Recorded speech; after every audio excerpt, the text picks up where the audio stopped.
You are sitting in a coffee shop, connected to the free Wi-Fi, and you type your password into a website. That password leaves your laptop as radio waves, broadcast in every direction, passing through the phone of the person next to you, through the walls, through the barista's counter. Anyone with a cheap antenna can record every packet. And yet, you are probably safe.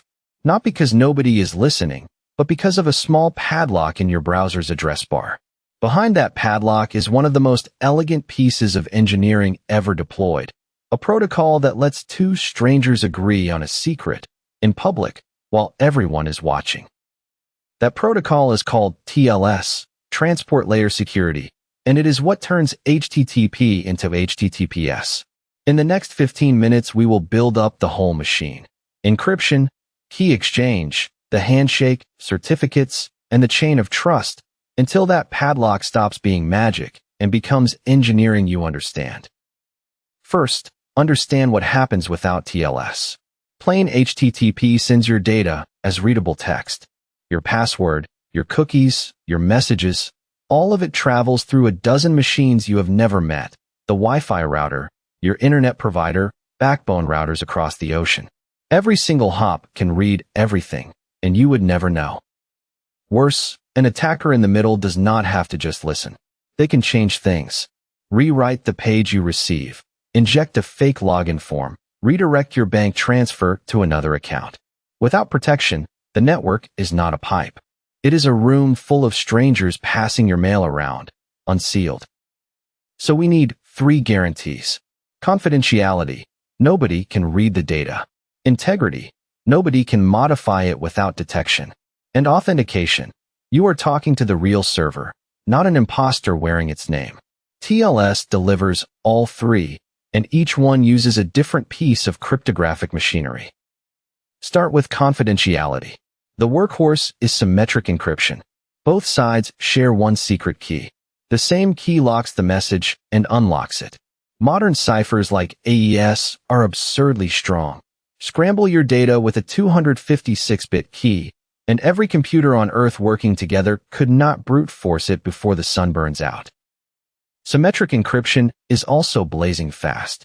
Your processor has dedicated AES instructions baked into the silicon, encrypting gigabytes per second.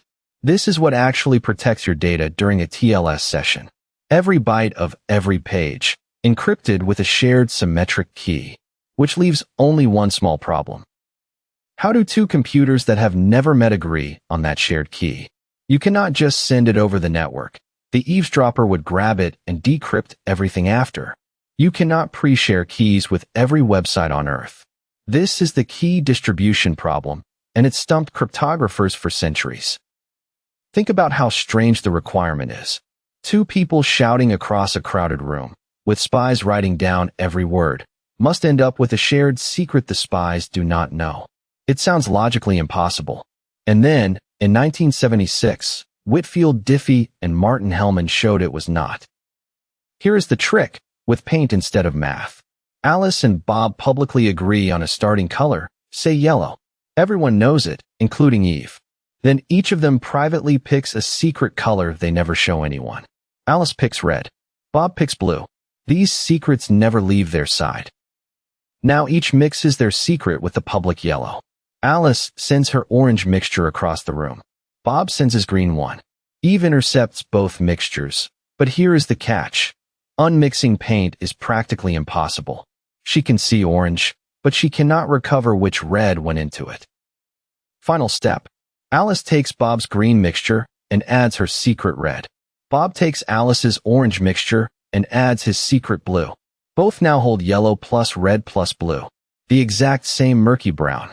A shared secret, created in full public view, that Eve cannot reconstruct because she never saw a raw secret color.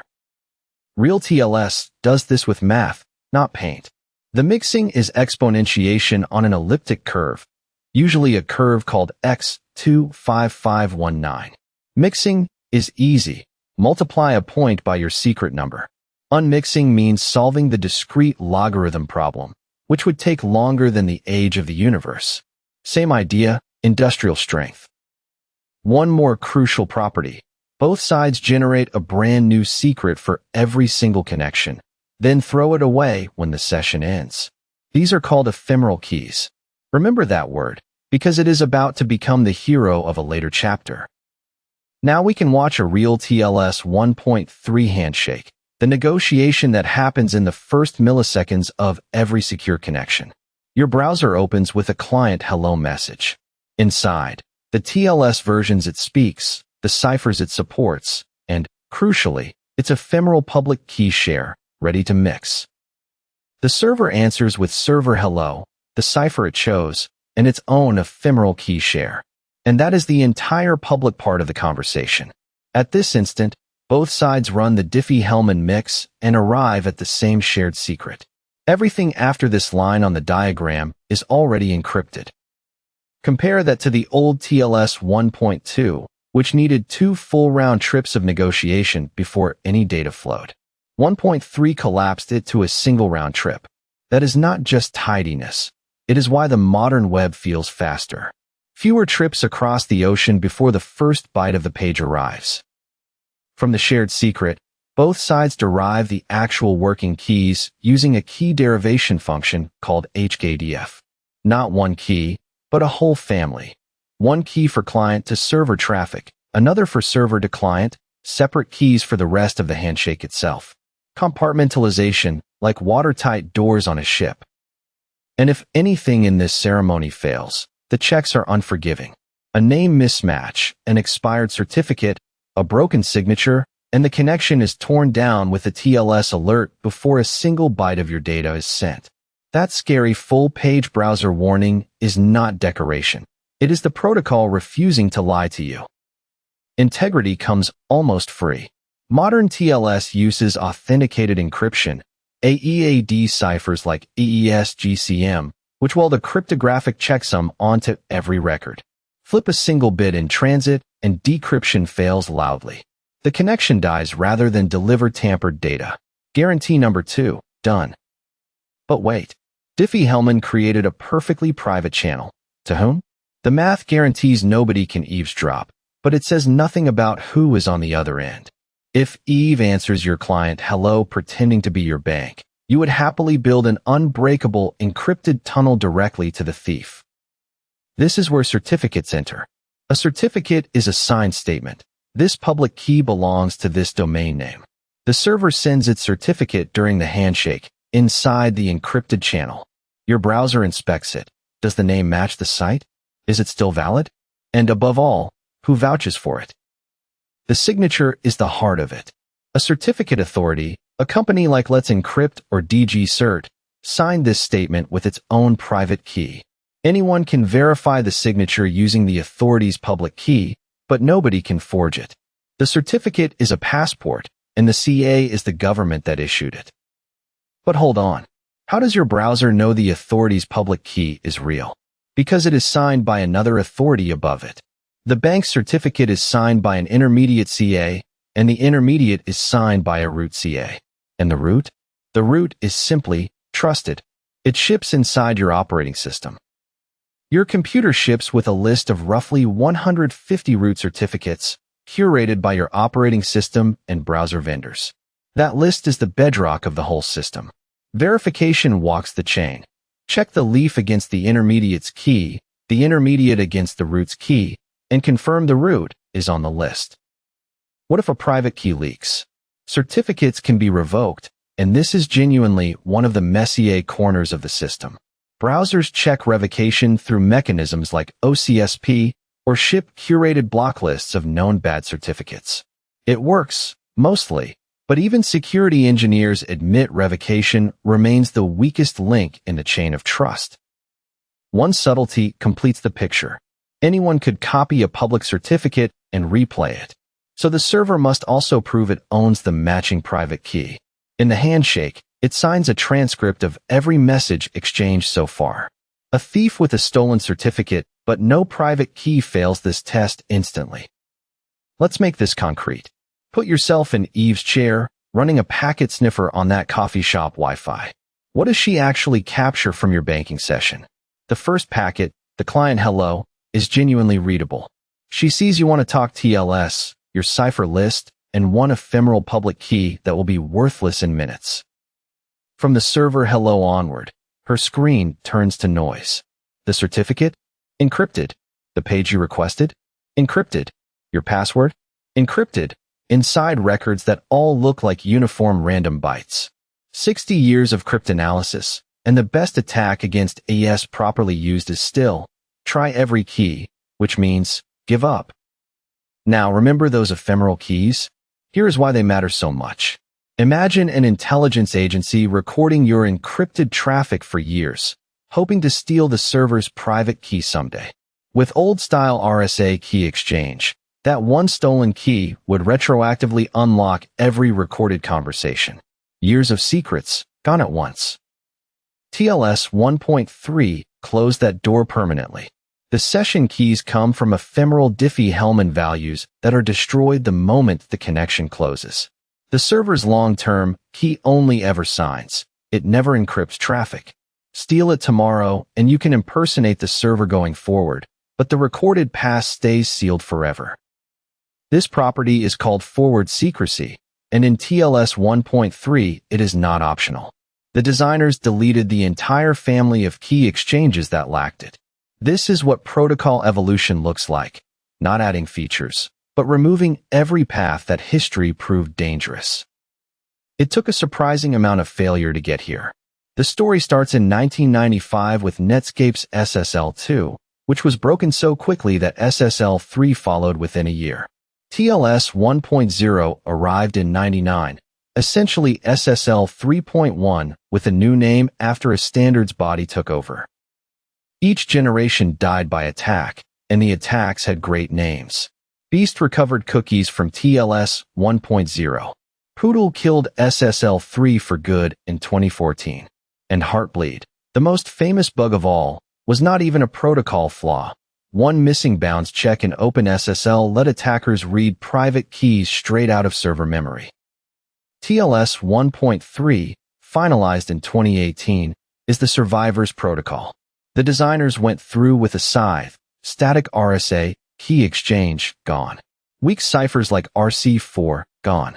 Compression, renegotiation, obsolete hashes, gone. What remains is smaller, faster, and has resisted 7 years of the world's best cryptographers trying to break it. Modern TLS has one more speed trick worth knowing: session resumption. After a full handshake, the server can hand your browser an encrypted ticket, a reminder of the keys you shared. Come back an hour later, present the ticket, and you skip the ceremony. With zero round-trip mode, the browser even sends encrypted data in its very first packet. Zero round-trip comes with a small, honest asterisk. That first flight of data can be replayed by an attacker, so browsers only allow it for safe, idempotent requests, things that are harmless to repeat. Engineering is trade-offs all the way down, and TLS is refreshingly explicit about this one. One last piece of history you benefit from daily. A decade ago, certificates cost hundreds of dollars a year, so most of the web stayed unencrypted. Then in 2015, a nonprofit called Let's Encrypt started issuing them for free, with a protocol that automates the whole dance. Prove you control the domain, receive a certificate, renew forever, no humans involved. The result was one of the fastest infrastructure shifts the internet has ever seen. Encrypted traffic went from roughly a third of page loads to well over 90% today. The padlock stopped being a luxury for banks and became the default for everything, from blogs to cat picture archives. Now for honesty about the limits, because the padlock is widely misunderstood. HTTPS encrypts content, not existence. Your internet provider still sees that you connected to a particular server, when, and how much data flowed. The metadata, who talks to whom, remains visible. TLS hides what you said, not that you spoke. And the padlock says nothing about who you were talking to being good. A phishing site at your -bank-secure.com can get a perfectly valid certificate in minutes, for free. The green lock means the connection is private. It does not mean the destination is honest. Encryption is not endorsement. There is also a subtle downgrade trick worth knowing. If your first request to a site goes out over plain HTTP, An attacker can intercept it and keep you on the unencrypted version, quietly stripping away the padlock. The defense is called HTTPS. Sites tell your browser, "Only ever speak HTTPS to me," and the browser remembers, making that first insecure request impossible next time. Security people summarize it in one line. TLS secures the pipe, not the endpoints. Malware on your laptop reads your messages after decryption. A hacked server leaks them before encryption. The armored truck between two buildings does nothing if either building is on fire. Let's replay the whole story in 30 seconds. Your browser and the server exchange hellos and ephemeral key shares. Diffie-Hellman math turns them into a shared secret that eavesdroppers cannot reconstruct. HKDF expands it into traffic keys. The certificate chain proves the server's identity up to a root your computer already trusts.